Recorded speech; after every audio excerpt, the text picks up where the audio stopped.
तर बारामतीमध्ये आज संतोष देशमुख हत्येच्या निषेधार्थ बारामतीमध्ये मोर्चा काढण्यात आलाय।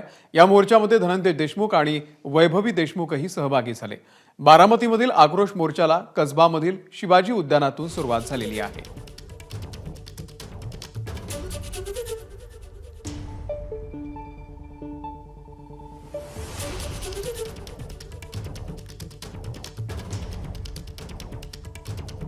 ॲक्शन घेतली असती यंत्रणेनं तर ह्या पुढच्या कुठल्याही घटना घडल्या नसत्या किंवा तिथं जी गुन्हेगारी वाढलेली आहे त्याला राजकीय पाठबळ पण दिलं गेलेलं होतं। सगळ्या गोष्टी देशमुख कुटुंबियांना सांगायच्या आणि त्या ऐकायच्या यापेक्षा प्रत्येकानं आपल्याला जे काही भूमिका आहे आपली किंवा आपले जे काही अधिकार आहेत ते जर राबवले, ते जर प्रत्यक्षात आणले तर ह्या गुन्हेगारीला कायमचा आळा बसेल, एवढंच मी इथून बोलतो। आज आम्ही या बारामतीच्या मोर्चामध्ये समजा माझ्या वडिलांची जी माणुसकीच्या दृष्टीने जी हत्या झाली आहे आणि बीड जिल्ह्यातील जी वाढणारी गुन्हेगारी आहे, आमचा फक्त म्हणजे आम्हाला कुणावर राग नाहीये, द्वेष नाहीये, फक्त आम्हाला एवढं वाटतं की माझ्या वडिलांची ज्यांनी हत्या केली किंवा त्यांना मदत करणारे जे कोणी असतील किंवा ते प्रशासनातील लोक असतील किंवा इतर कोणी असतील त्यांना सुद्धा यामध्ये सहारोपी करावं आणि कारण की जी घटना आज घडली आहे ती नंतर घडू नये। एबीपी माझा, उघडा डोळे बघा नीट।